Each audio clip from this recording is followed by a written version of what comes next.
what's the use of two strong legs if you only run away? And what use is the finest voice when you have nothing good to say? What good is strength and muscle if you only push and shove? And what's the use of two good ears when you can't hear those you love? It's not just what you're born with, it's what you choose to bear. And it's not how big your share is, but how much you can share. And it's not the fights you dreamed of, but those you really fought. It's not what you've been given, it's what you do with what you've got. Yeah, it's not just what you're born with, it's what you choose to bear. And it's not how big your share is, but how much you can share. And it's not the fights you dreamed of, but those you really fought. It's not what you've been given, it's what you do with what you've got. Hi friends, welcome back to Seeds of Revolution. Today we have another Camus member who is going to be joining us for this episode, Shay. Shay is a trans femme scientist, and a friend of Shay's and a friend of mine, Sarah, is also going to be joining us in a bit.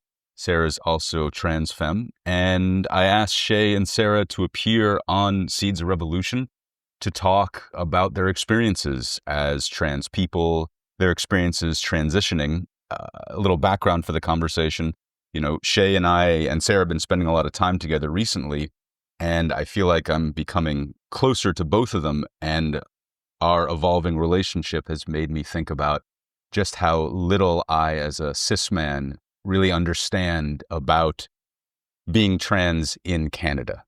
I understand the basics. I understand that my trans friends are horribly oppressed, but Shay and I have been talking more and more about the actual lived experience of transitioning, and I thought that was a really fascinating topic, and I wanted to share it with all of you. So Shay, welcome to Seeds of Revolution. Thank you, Joel. Yeah, I'm happy to be here to chat about it because, yeah, being trans and transitioning, the experience of it is unlike anything I could have described with words, and reading about it before starting, it never quite captures the actual experience. So yeah, happy to be here and to discuss more so people can better understand what it's like and what it's like to move through transition in particular, because, you know, I'm white and, educated and experiencing the movement from being maybe the most privileged type of person, a white man, into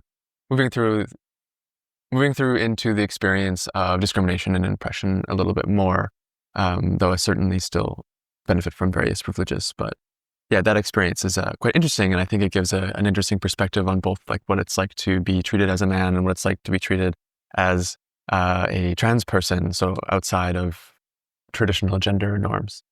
And that's the question that really got us thinking and talking about this, and that I find so fascinating, and I'm hoping that you can expound on that.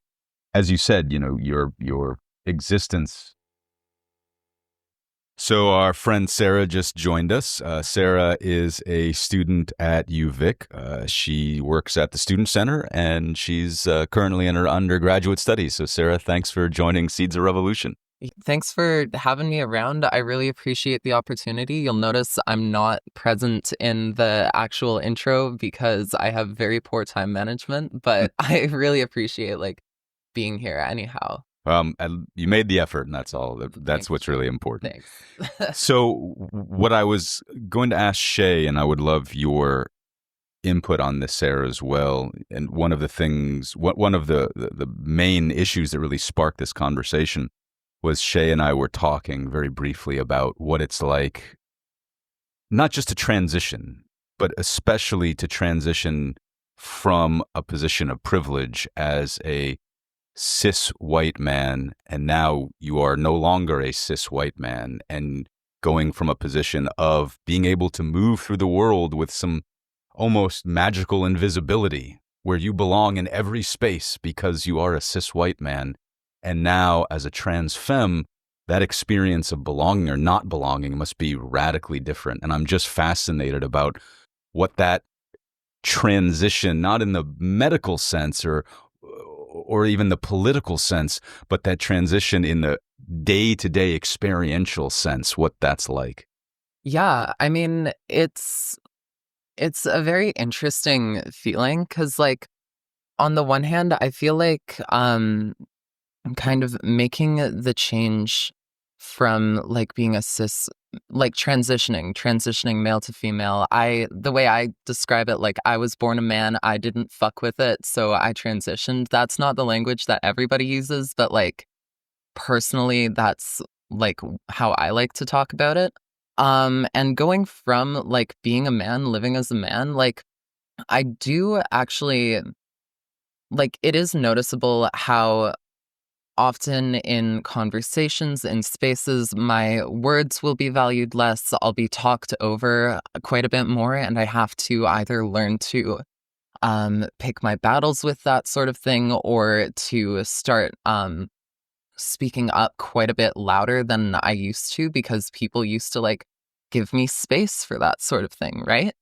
And then like the other thing is that I think actually it's interesting because like as a man, you're kind of like privileged institutionally, patriarchally, and so in like materially privileged spaces, you are welcomed. You are seen as like a piece of it, right?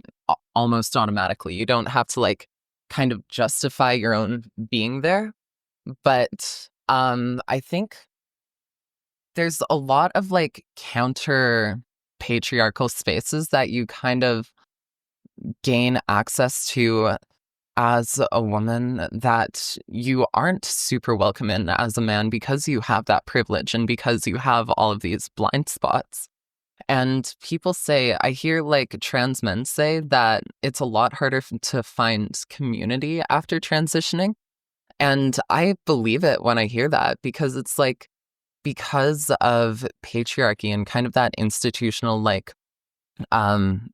mistreatment of women, we kind of have to come together in like solidarity outside of like these institutionally privileged spaces. And in transitioning, and it's still contested because of transphobia and trans misogyny, but I have gained access to a lot of these spaces and like friendships and whatever the fuck that I wouldn't have otherwise had access to. And part of that is also the fact that like mentally, emotionally, I'm a much healthier person, and I'm a lot I just got like better over the course of my transition, as I'm sure a lot of people do.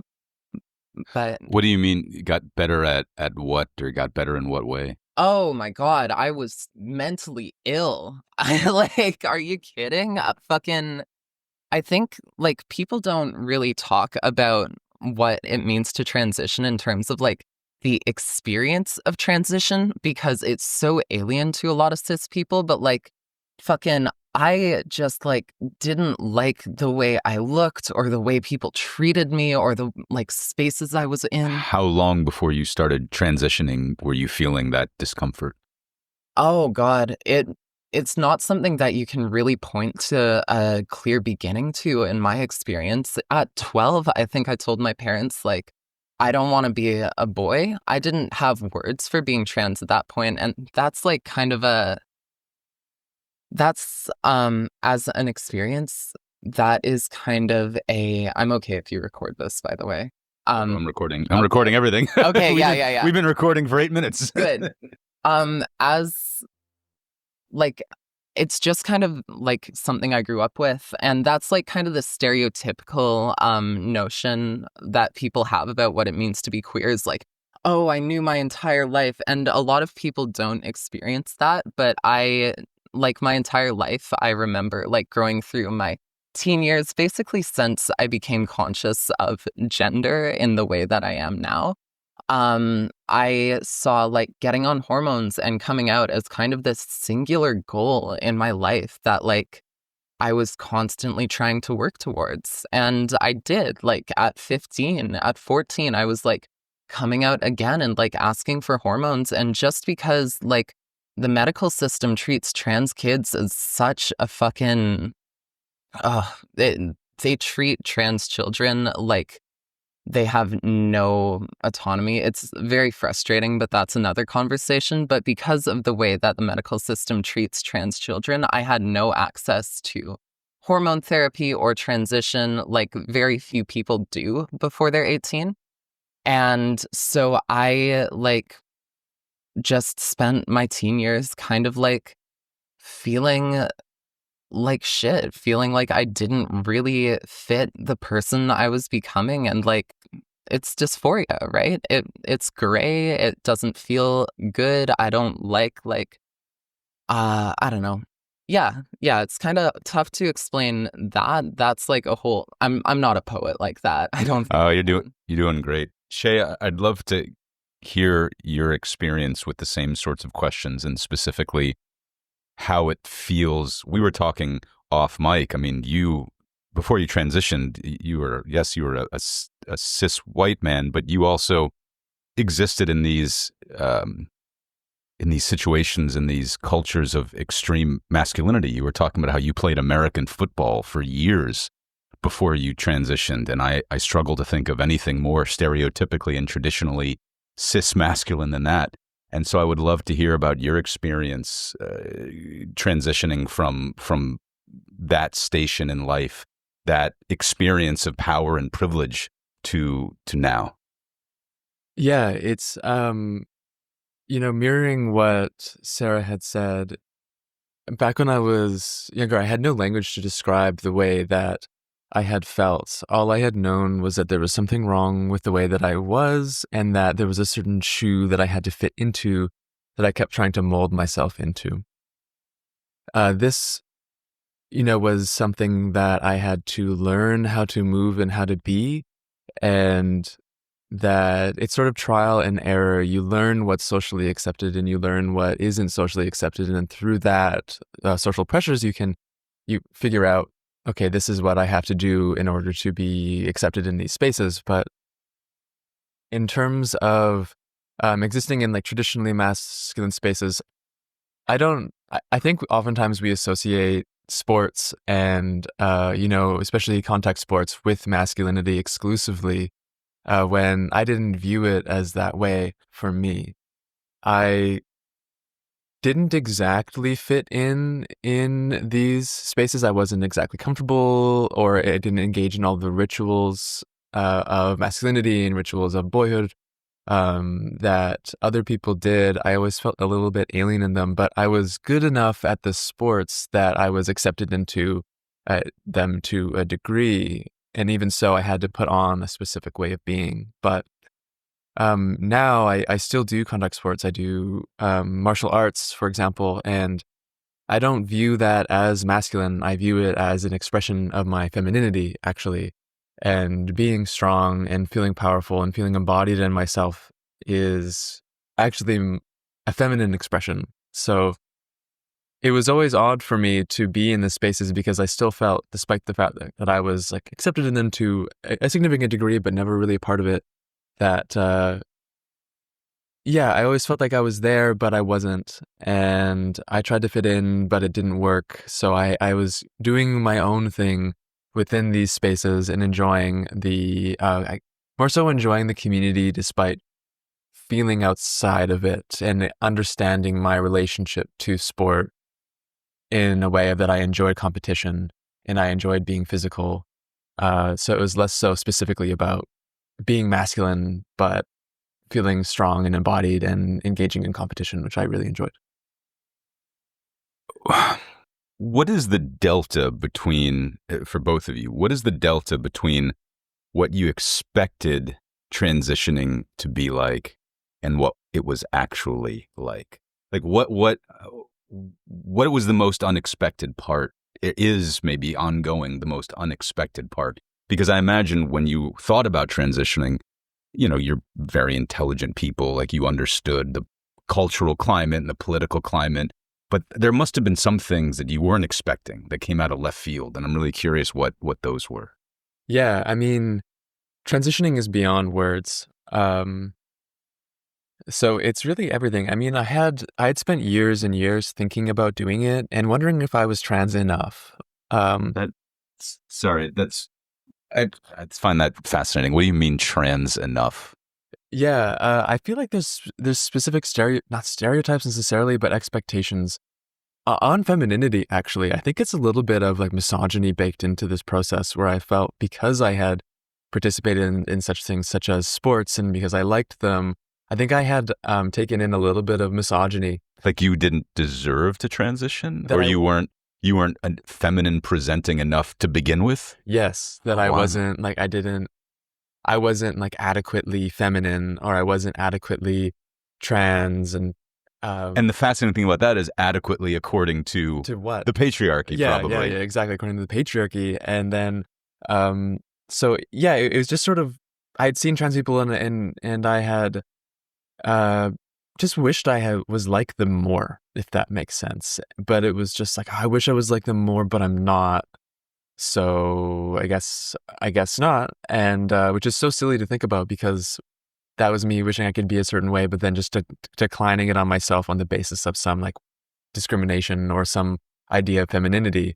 And even transitioning actually and being around other trans people, sometimes I don't always feel like I fit in still, because it's not, it's not a monolithic population. There's a lot of, there's a plurality there, and there's so many different ways to express yourself. And I think, yeah, so that was really challenging. But then overcoming it and being like, what am I even saying? Of course I am. If this is how I feel, I'm going to go for it. And I think there's just a leap that you have to take. There was accepting myself as I had always felt. I think I expected when I was younger to go through a feminizing puberty even. So it was like shocking for me to start growing a mustache and start going through masculine, or like a testosterone based puberty. It felt so odd for me. I had expected to kind of like grow into being a woman. And yeah, so I had thought about it for a long time. Just getting back to the question, I thought about it for a long time, and of course I've read different resources on what it was like. But when you go on HRT, so hormone replacement therapy, you're essentially removing testosterone from your body and replacing it with estrogen and female sex hormones. And these change the way that your genes are expressed systemically in your body. You're totally rewiring your gene expression. And what this means is that it's affecting every aspect of your body. And how soon after that first shot do you start experiencing these effects? Yeah, so there's a lot of like kind of debate on this. People have different experiences because there's various levels. There's the physical level, where you start to see some physical changes, which start happening after months, and these continue on for years. But my brain was not running on the right hormones. Like Sarah had mentioned, I felt gray and dreary. There's a lack of color. I just didn't feel in place. I actually felt outside of my body, like I didn't have a body almost. This was before you started transitioning. Before I started transitioning, and just totally like disassociated with my own self and my sense of self. And going on estrogen was sort of like opening my eyes in a way, and I started feeling happier almost immediately. That's interesting because, and then I do want to get Sarah in because I don't want to monopolize the conversation. But it sounds like hearing your description of going on estrogen reminds me of other friends' description of going on antidepressants. Yeah, it's actually an antidepressant, because my brain wasn't operating biochemically in the right way, and by replacing that and feeling differently, like it's like suddenly I have the capacity to feel now, whereas before I didn't. I felt like I was always flatlined. Nothing was too good and nothing was too bad. It was always gray. It's like the whole world had a shroud over it. And going on estrogen was like opening those blinds and seeing the sunlight like crack through. And it immediately, there's mentally there's the fact that I'm doing this now, which is like sort of a euphoric experience. Because people talk about dysphoria, but there's gender euphoria, which is where you do something that's aligning and it just feels good. And I think when you're thinking about transitioning, people always focus on what feels bad and what they don't like, because those are very powerful, but just as powerful is what feels good. And I think in transition, it's important to feel what feels good and then lean into those things that say yes to you. And starting estrogen, I immediately knew that this was right for me. And I felt happier, and I felt more able to feel. I could cry, I could laugh, I could smile. I would watch movies and I would find them funny. which sounds maybe kind of like absurd, but I just didn't really feel like I had the capacity. Like I was always putting something on, and now it was more embodied. And I think, going all the way back, one of the things that's been the most surprising to me, again, like I'm changing all of the gene expression, including the way that my brain functions. Some of the things that change is just the way that you feel, the way that your skin feels, but also the way that you see color, the way you taste, the way you smell, and the way you hear. And this spring, coming into spring, seeing all of the colors now, the flowers and the greens, all these different shades, it's like sometimes it almost feels overwhelming for me because there's such beauty there. And I can't even explain what it's like to see and experience all these colors and feel them embodied in the space. Like I'm there and I'm present, and to see the different colors of flower and the different colors of green leaves and be biking around. It's like I'm at a loss for words of just how beautiful it is. And this is something that I never had the experience of before. So I think that was the most unexpected thing, because every day, especially, it's a little cloudy today, but especially as it gets sunny again, I'm going to go for more bike rides and just be outside and smell things that I couldn't smell and see colors that I couldn't see. And it's just magical beyond words. So that's the wildest thing. We haven't been friends for very long, but you are my friend, and that makes me so happy to hear you say that. And it just makes me love that experience for you, that you're able to see colors and appreciate the world in a way that you hadn't before. Sarah, what's the delta for you, like the most unexpected parts of transitioning? So I guess going back to like the very beginning of that conversation, because Shay was saying like a lot of like really like insightful things, I guess, about this. But I find, I don't know, for me, okay. So I am 22 years old now. Where'd you grow up? I grew up in Calgary. And fucking shaded too. But I grew up in Calgary. I was like born in 2003, like post 9/11, grew up with the internet, like kids were getting iPhones. We actually used to be like fucking boomers about it, us ninth graders who like barely or didn't have cell phones. We were like, oh my God, I saw a kid in the 7th grade with an iPhone or some shit. And it was like so stupid, but that tech was coming out. So I had a lot of access to the internet and stuff. And something that I think pre-transition, when I kind of did end up turning to the internet, because to express this in real life was like very deeply sanctioned. Like I was in like the 1st grade, and I was like wearing nail polish and like fucking like tights and shit to school and whatever the fuck. Like I had these rainbow tie-dye little tights, and I was like, oh, I will wear these. And my parents, bless their souls, were like encouraging that, like, yeah, just go on and do whatever. And I was like, hell yeah, thanks. But like I would get like bullied for that by my peers. So I quickly learned not to express this in person. And I ended up turning a lot to books at first, and then to the internet about this sort of thing.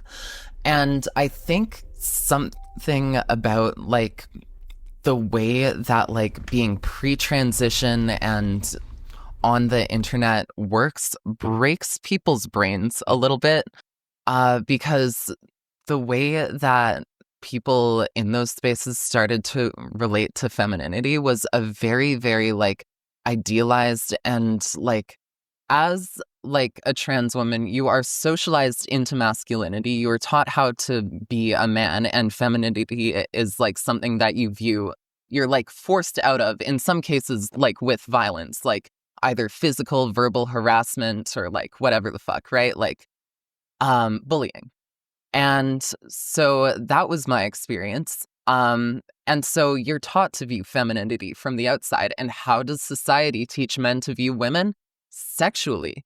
So I think that growing into kind of the internet, like exploring your own femininity that way kind of teaches you to view it in like this, oh God, call me Ray Blanchard. It kind of teaches you to view yourself in like this self-sexualizing way. And it's like a very, very different experience from what it actually means to like get up and live your life as a woman, to actually take part in the practice of transition. And like the way I saw myself, I saw like kind of femininity for me in that period was like something that was very, very tied to like the way that my body was. I wanted, like everyone says, fucking, I want tits or whatever. And like that is how I related to it, right? Like one of the most popular names for estrogen in those spaces is titty skittles. And like fucking what the fuck does that teach you about like what people like are kind of viewing as the marks of their femininity, right?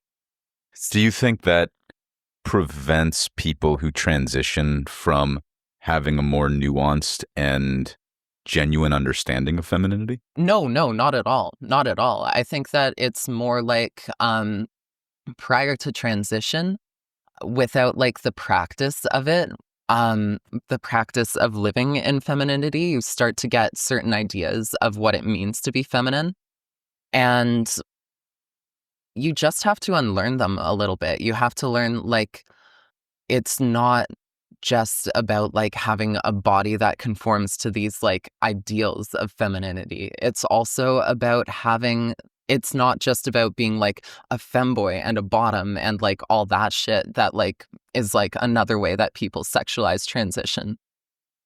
It's also about when you are in a living situation with a man, you are just going to be expected to clean up after them, because that is what women are expected to do. That's the socialized gender role. Exactly. Feminized labor. You begin engaging in that.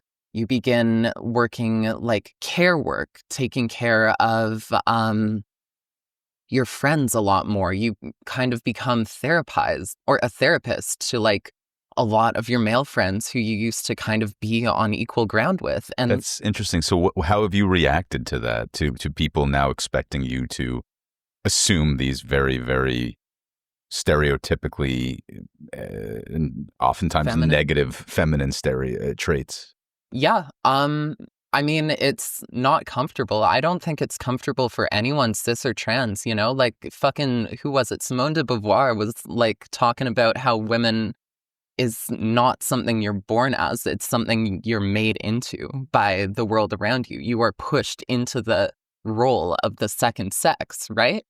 And I think that we can see that in, like, both, like, cis and trans feminism and cis and trans, like, feminist cultural works. Like, I don't know, did you hear that Paris Paloma song going around, Labor? I listened to that one a lot because it was just talking about like, oh man, I'm so pissed off that I have to do all of this like work and it's getting devalued, and like my fucking stupid husband like is being like falsely incompetent all the time and whatever the fuck. And it's a really frustrating experience. I think that being pushed into feminized labor is a really frustrating experience for anyone, including myself. But ultimately, that's also like a big part of what it's meant to me to transition, is like all of the little shitty bits of femininity that cis people are forced into. Like, feminism exists for a goddamn reason. And it is so helpful for cis women, trans women, whoever the fuck.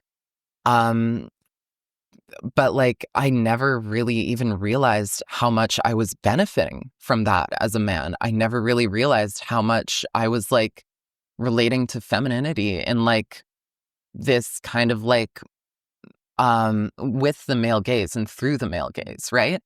And it took me living in this experience to even understand, like, oh shit, I have been like benefiting from this for my entire life and I never even thought about it. And it's a very uncomfortable feeling because you start to realize like, oh, that's not awesome. The way that I was living is like just one way or another. I wish, whatever the fuck, I didn't grow up in like a world that had these expectations of people and like taught me this shit, right? But it's a process of unlearning. And I think it just took like actually transitioning and living as a woman to experience that. And yeah, I don't know. It's mostly that, right? Like I I don't know. I get weird brainworms about like claiming femininity like that because once again, transphobia, transmisogyny, your like own womanhood and your experience of that gets denied in a really profound way to the point that like you constantly have to justify it not only to strangers but to yourself. And that can be exhausting. And ultimately, it prevents kind of this consciousness building of the ways that femininity is impacting you. But like in living as a woman and being a woman, it's been, I don't even know where I was going with that. Fucking, what was I talking about, man? Well, so it brings up an interesting point, a lot of interesting points. One question that brought for me, there's stereotypes on both sides, right? There's reactionary stereotypes, but there's also progressive stereotypes. Mm-hmm. And I feel one of the progressive stereotypes is that the life of a trans person is a life of unrelenting hostility. Like a trans person, especially trans femme, goes through everyday life and it's just a brutal exercise every time you leave your house. You're victimized or stereotyped or stared down or hated on the bus, at the line, in the drive-through, like wherever it is. Every day is a struggle. Is that true? Is every day that much of a struggle that the progressive stereotype seems to, I don't know, form as the ideal of a trans femme person navigating everyday life? That's a tough one. Well, I mean, in your experience, like, if you ask me in a bad mood, like absolutely. yeah. I think especially like earlier in my transition, I found it very difficult to leave the house. It was kind of like I had a series of rituals to perform to like feel like I was conforming enough to femininity, both before and while I was outside. And how much of that, if you can even delineate, how much of that was your own insecurity and how much of that was because you were facing actual hostility when you left the house? I think insecurities are built out of the hostility we face, right? I think that like I would get stared at, I would get like people would be like rude to me and like fucking had some choice words about me. And like even like especially early on, it was like okay, 2021 summer after I came out, first summer out. I was working at McDonald's, fucking not on hormones or nothing yet. Is this in Calgary or Victoria? This was in Victoria. I was working at the one just by Uptown, and fucking Christ, it was a very difficult like experience. I would get constantly misgendered by my coworkers. I would get like filmed in the drive-through. I would get like fucking stared at every time I wanted to talk to a customer. I like would like be very careful about my voice and I would still fucking whatever the fuck. And the entire time I was wearing a bra stuffed with goddamn socks. Don't do that. If you're early in transition, invest in like some fucking silicone breast forms. I swear to God, do not make my mistake. Wait, why was it a mistake? Just didn't look good? Oh, it looked like shit. It looked like you had socks stuffed in your bra. Yes, exactly. It was bad. But as I've gotten further in my transition, as I've begun to pass more and like get more comfortable in this, it's not so bad. I think like it's been almost 4 years since I started hormones now, so it's been a fucking while. But yeah, I don't know. That kind of like staring at me, people being like fucking real weird about me happens quite a bit less. And like I face a lot of homophobia still actually because Believe it or not, I am a fucking lesbian who dates women, cis women, trans women. I don't give a fuck, but like, I really like women. Um, but like, I've had like bottles thrown at me when I was outside of a rave kissing a girl. I've been honked at and yelled at from cars on the street. And all of that was in like the last like 5 or 6 months, right? Like, people see like lesbians in the street and they're like, oh my God, time to like fucking be in my stupid ass lifted truck and just like talk shit and whatever the fuck. But like, I feel as though I'm not so scared of that retaliation for being trans anymore because I just don't face it. I think, yeah, I think I want Shay to speak to this one as well, though. I think she has a lot to say too. Cool. Yeah, I think when it comes to, so there is the stereotype that as a trans femme, life is this unrelenting trench, and but it's interesting because I feel such joy in my transition, and I feel so good in transitioning. So it's really just sometimes just being out and experiencing other people that's the bad part, because on a personal level, I feel great. Similar to what Sarah was saying, I get called slurs. People just, it's like,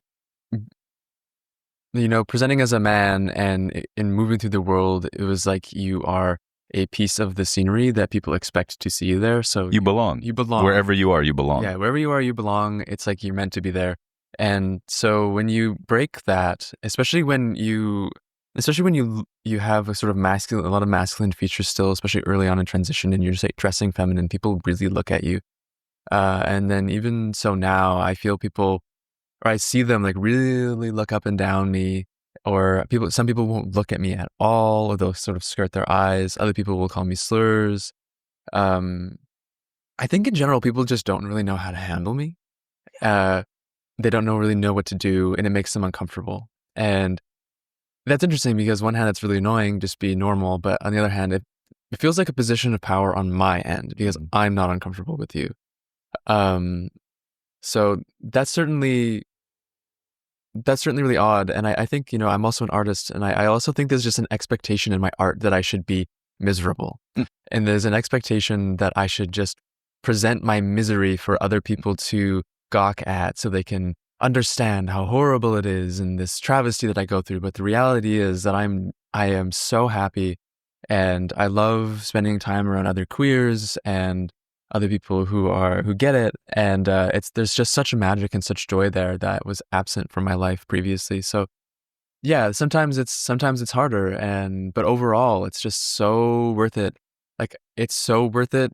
I don't care. I would never go back. And so that's been my experience. And as time goes on, you get kind of used to the background of hostility, and you just move through it in a way, because once you start feeling good and understanding what feels good to you, you don't want to go back. You just want to keep pushing on forwards. Yeah, no, I mean, like, fucking, I think that's something I missed talking about. It is, like, so incredibly worth it from the first moment it happens. Like, there's a reason I was, like, still going to McDonald's and not, like, going back into the fucking closet. It's because, like, I didn't want to do it. And even though I was, like, taking that shit at that point, and it was, like, fucked and whatever, and McDonald's is already a hard goddamn job to work at, so like, it was bad, but fucking I think that, like, in my, like, experience with it, I'm very, very happy I did it, and at the time, I was very happy I did it as well.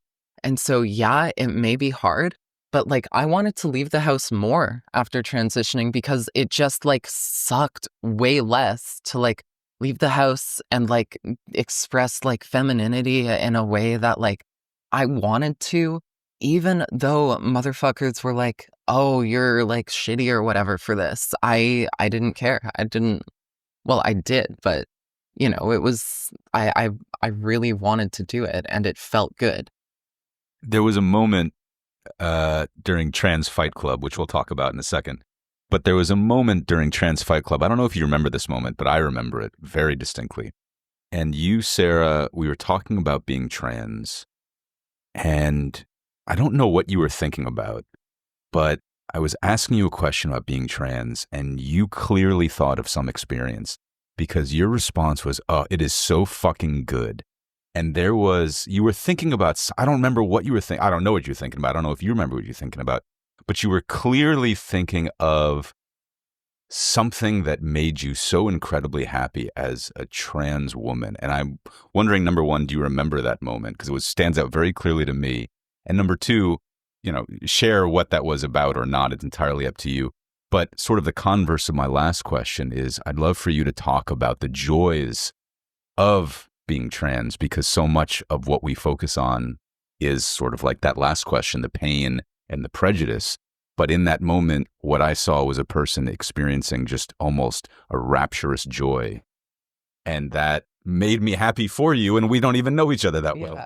Yeah, no, I mean, the word rapturous is kind of a funny one, because like, I feel like I do relate to it, and I'm not the only one of my friends who does, but I do relate to it on almost this religious kind of way. It's really tough to describe. I grew up like outside of churches. My grandparents lost their religion, so I'm 2 generations removed. Thank God. I think like I would have had a lot of religious trauma if that happened. It's just so tough. I grew up in like a very Mormon, or around Mormons and like conservative Christians. So anyway, being like kind of separate from that religious experience has allowed me to kind of define it in my own terms. And I think that like I didn't have a specific moment in mind. I know kind of the question you're talking about, but to me, transition has just been like a very, very like positive experience oh God, it's so difficult to describe. I like fucking love it though. Like you do not know yourself until you've had to like, until you've had to assert that against everything everyone is telling you to be. I am something, I am this, I want this for myself. Everyone says it's going to be difficult and it's going to be hard and tries to delay it as much as they can because they are uncomfortable with it. And it's like, I don't give a fuck. I feel so in need. Okay. Let's go back to puberty and that single want I was talking about earlier, how I was like looking at hormones from like the ages of like 13 to 18. I as like this singular goal in my life. Nothing I want more than that. And I grew up in sports. So when I was doing like repetitive cardio, something I would do, you know how you get like that little phrase in your head that you say over and over to the rhythm of the motion? I would be swimming and my little phrase was, God, I wish I was a woman. Just the entire fucking time in my skimpy little fucking Speedo, I was like, God, I wish I was a woman.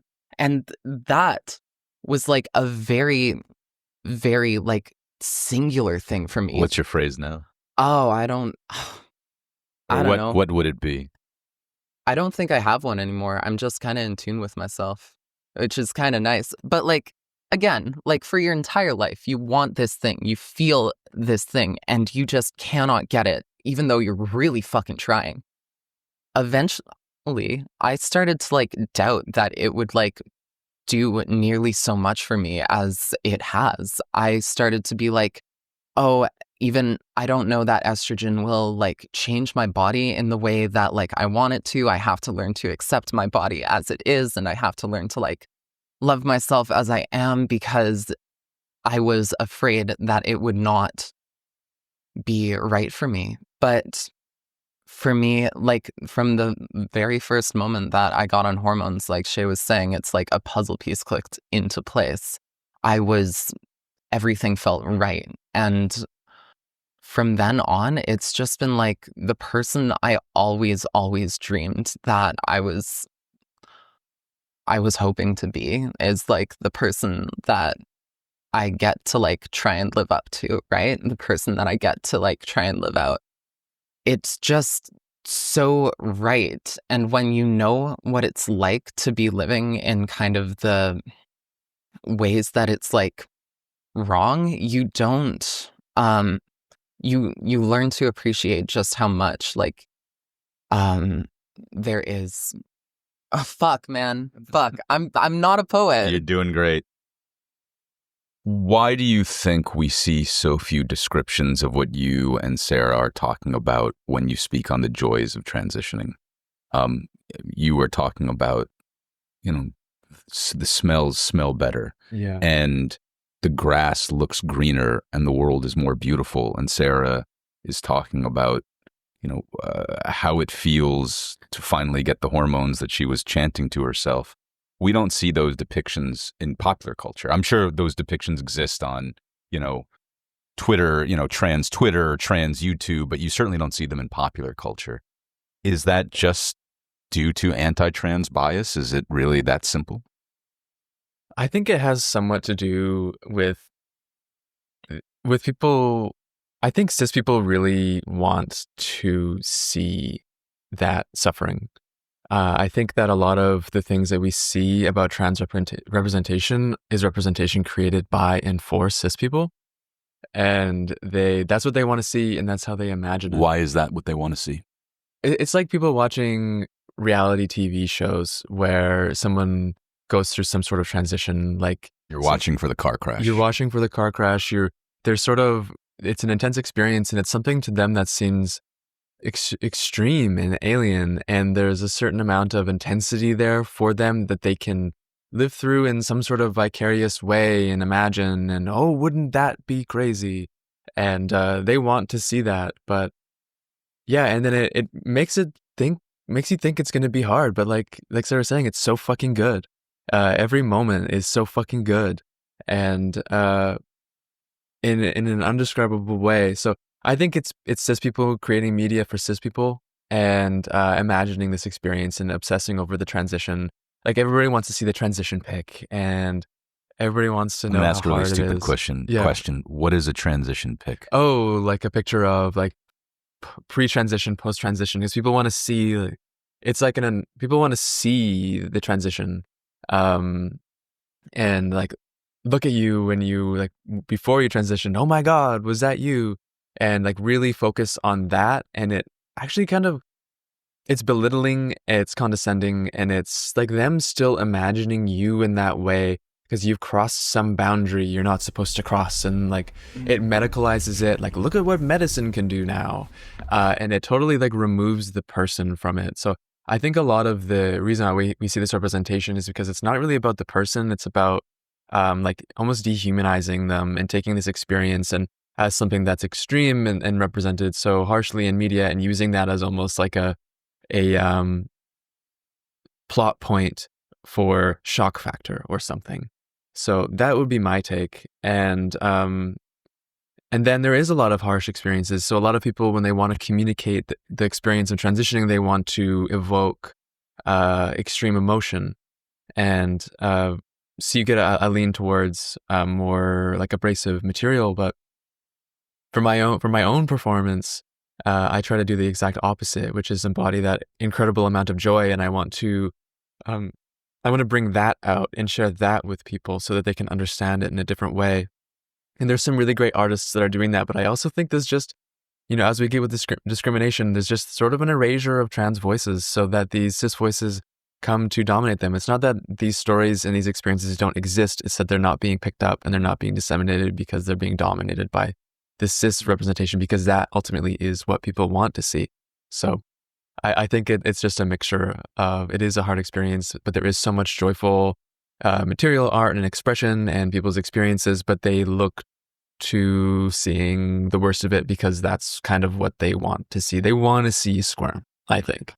Yeah. Yeah. And going back to kind of the erasure of trans voices, not a lot of people hear about this, but there is a lot of evidence that the first recorded author in human history, Enheduanna, high priestess of the Temple of Inanna in the city of Inanna, was a someone that we would consider today to be a transgender woman. Where was Iwana and when was this? This was ancient Sumer. She was the daughter of Sargon of Akkad, and she was okay. I'm about to get like a little bit like fucking A little bit conspiracy prehistorical. history type shit, but like trans voices and trans people are so constantly erased in the archaeological record as well as in current day storytelling. Enheduanna specifically, there are examples in her poetry. Well, first off, Inanna, the goddess, revered in Inanna, the city, fucking had the power to change men into women. That was like a very big part of it. And in one of Enheduanna's poems, there is a scene where Luglana, another character, hands her a castration dagger and says, "This would suit you." What the fuck do you think that was trying to communicate? Archaeologists will not describe a person as like transgender or transfeminine unless they literally are saying, in our words today, I am transfeminine. There was a Roman emperor who said, I would give half of my empire to someone who could give me a fucking pussy. And historians don't consider them transgender. They don't. Yeah. It's like completely erased. And it's so fucking frustrating because like to be able to transition is like a blessing from God. It is an incredible experience. I think that like everyone who has considered it at some point in their life should pursue it because my fucking God, it's just incredible. I am so much happier than I have ever been. I feel so much more aligned and in tune with myself and the world around me. I feel like connected to the people in my life in ways that fucking mushrooms never could have. You know, like there's like so much good to be gained from it. And the entirety of our history and like basically all of human history, the entire archaeological record has been erased as a product of the European colonial projects over the years because we have been one of the ways that they have justified native populations as being uncivilized. The fact that they did not have the strict binary European gender roles. And so we like there is so much history there that just gets completely erased. And I think that is why we only see these kinds of like trauma porn narratives. It's similar to like the sideshow, the carny sideshow, you know, the bearded lady, the fucking dwarf, or the whatever the fuck, the person, like people with like medical conditions and different disabilities were displayed in Conjoined twins. yeah, were displayed. conjoined twins, shit like that. Trans people are basically treated as a part of that history because like A, we have been parts of that history, right? But B, we're continually treated like that. We are Yeah, the bearded lady was Yeah. one of the hallmarks of the Yeah. circus sideshow. we're looked at as essentially freaks with like an interesting story, but it's like picking at a scab, you know? Like, oh, imagine being like so out of line with yourself. Imagine being like, oh, I don't know, itch, so depressed because of your body. Imagine like this and that and the other thing. And it's like, that's not the entirety of the experience, but we fetishize the kind of difficulties that come along with it because it's very easy to make a narrative that reinforces like a lot of patriarchal understandings of the world if you focus on the negatives associated with not fitting into that. We have time for one more question, and I would be remiss if I didn't ask you, as the two co-founders, about Trans Fight Club, because it's so wonderful. As somebody who's had the privilege to participate a little bit in it, I would just love for you to talk a little bit about what it is, where it comes from, and why you decided that it was necessary in Victoria. Yeah, I mean, Sarah will speak to this so well because it was initially her idea that I have helped with. But the reality, material reality of being trans is that people are hostile. And that there is just a real benefit to knowing how to defend yourself in a situation where someone is going to be physically violent with you potentially. And I think it would be remiss to not have that ability to do it. And I think that's one end of it. The other end is that being active feels good, and knowing how to fight is a wonderful way to use your body and move your body and build that coordination. And then the third aspect that's like maybe most important is you don't always get to see other trans people, other queer people. So bringing people together in community where we can be together doing something physical, and especially in sports when we are denied so immensely the access to sports, bringing people together in community doing sports in a way that helps us feel safer and more confident is just such a profound experience. And I'm just so grateful that we have the capacity to do that and the ability to do it, and that people are showing up and enjoying it, because learning martial arts has been such a benefit to my life. And I'm just so happy to be able to share that experience with other people and be around other people and be a cheerleader for people learning how to punch and how to feel confident in their bodies. It's really, really quite magical. So that's my take. Yeah, I mean, kind of same thing.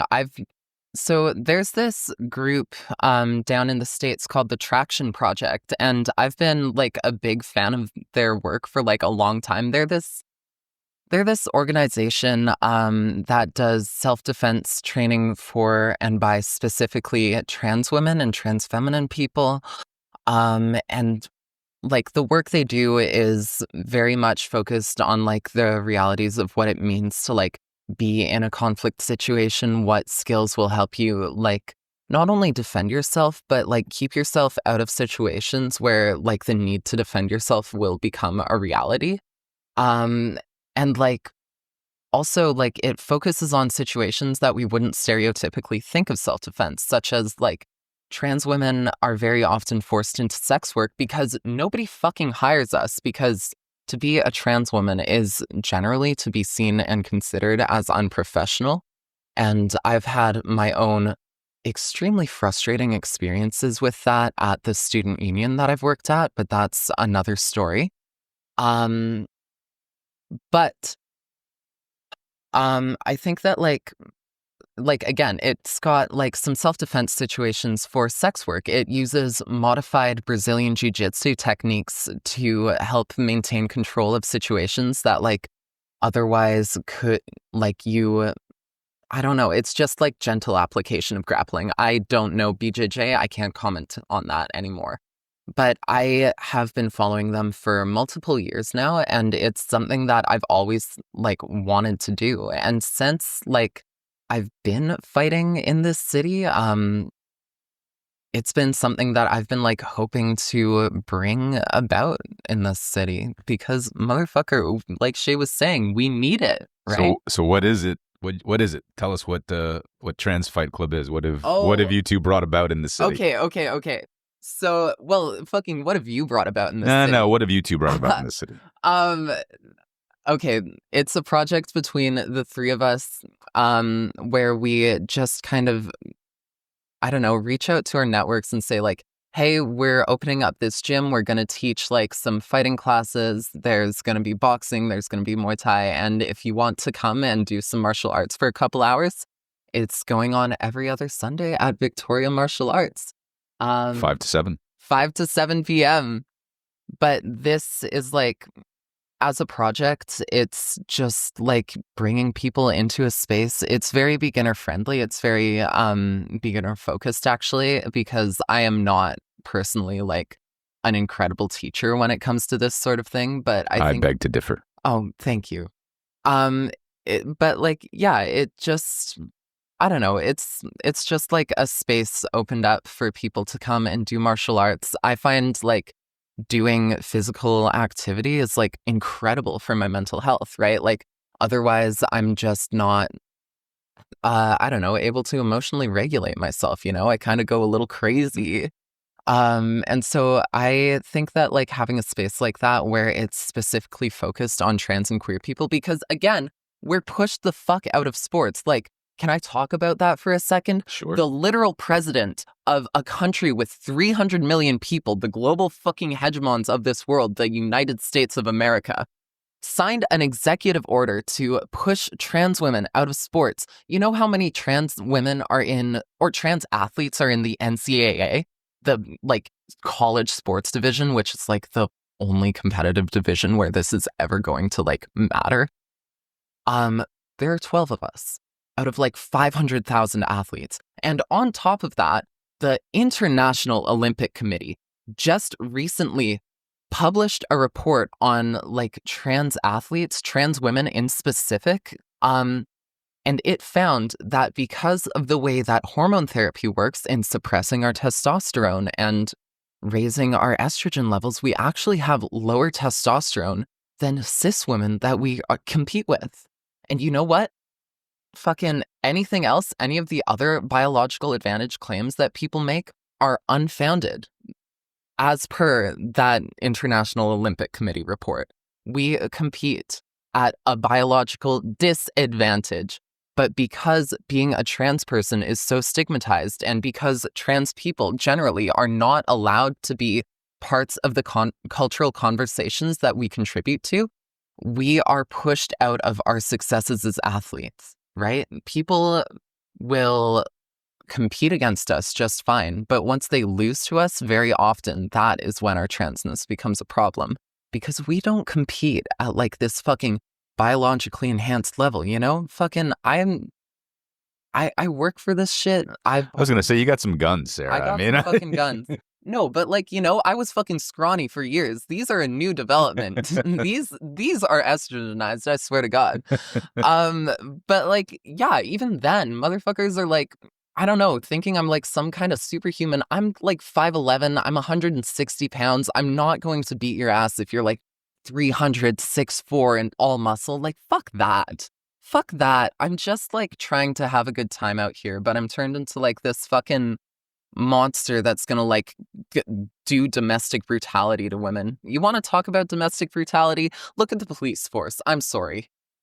I do want to end on an optimistic note, because I don't want to fall into that trap of discussing and transmitting the trans experience as one of unbridled pessimism. So my last question for both of you is, what would you tell yourself pre-transition in order to make you feel better? Like what if you could go back in time and tell yourself before you started transition something to look forward to, something to be joyous about, what would it be?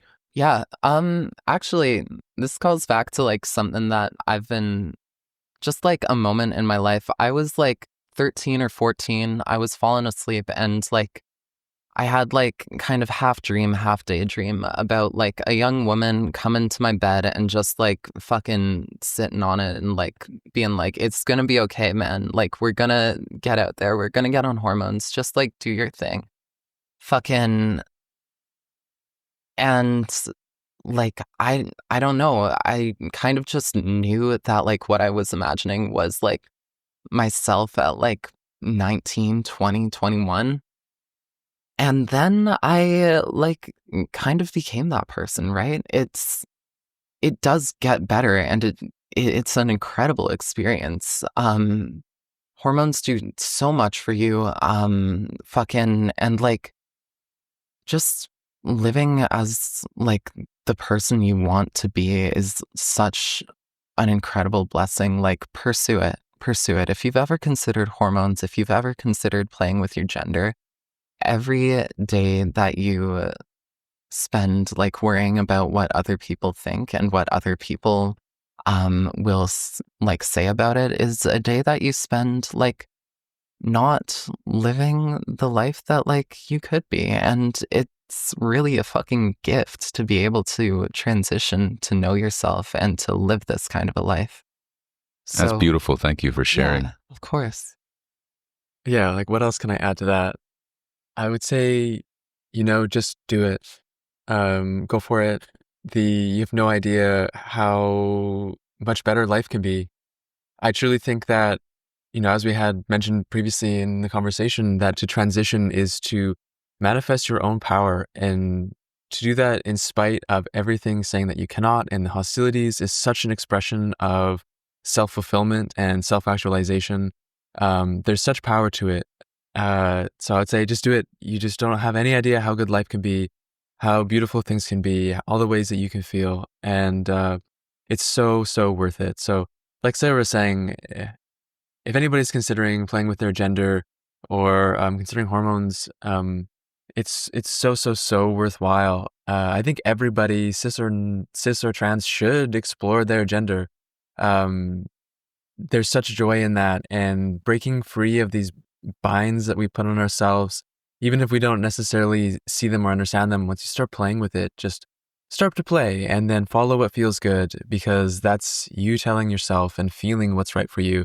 And there's just no words to express the amount of joy that comes from that level of self-fulfillment. So yeah, just do it. Trust yourself, trust how you feel. And yeah, that'd be it.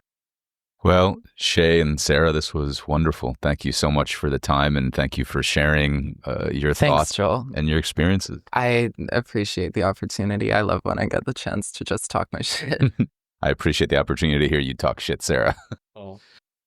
Well, thanks for being on Seeds of Revolution. It was a pleasure, my friends. Jesus Christ Take care. came back today like you threatened he will.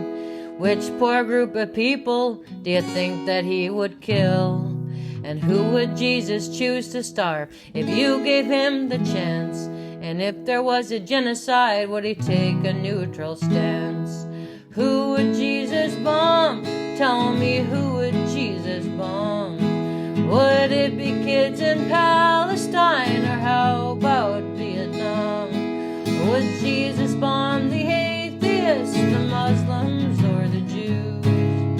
I want you to ask yourself, well, what would Jesus do? I want you to ask yourself, well, what would Jesus do? Would he say it's complicated and there's sinners on both sides? Or would he say that some people, they just deserve to die? If Jesus Christ rose from the dead and on a sidewalk slept, would you extend your hand to him or just watch where you stepped? Who would Jesus bomb? Tell me, who would Jesus bomb? Would it be kids in Palestine, or how about Vietnam? Would Jesus bomb the atheists, the Muslims, or the Jews? I want you to ask yourself, well, what would Jesus do? I want you to ask yourself, well, what would Jesus do? Would Jesus hate the gay folk, the queer folk, or the trans? Would he suggest they end their lives according to God's plans? Would Jesus tell a homeless man to get a fucking job, or turn his back on the poor? Would Jesus be a snob? Who would Jesus bomb? Tell me, who would Jesus bomb? Would it be kids in Palestine, or how about Vietnam? Would Jesus bomb the atheists, the Muslims, or the Jews? I want you to ask yourself, well, what would Jesus do? I want you to ask yourself, well, what would Jesus do? Would Jesus build a border wall? Would Jesus drive a tank? Would Jesus be a landlord? Would Jesus run a bank? Would Jesus Christ feel safe in his skin if he came to your town? And would you still believe in him if you found out he was brown? Who would Jesus bomb? Tell me, who would Jesus bomb? Would it be kids in Palestine, or how about Vietnam? Would Jesus bomb the atheists, the Muslims, or the Jews? I want you to ask yourself, well, what would Jesus do? I want you to ask yourself, well, what would Jesus do? Yeah, who would Jesus bomb? Tell me, who would Jesus bomb?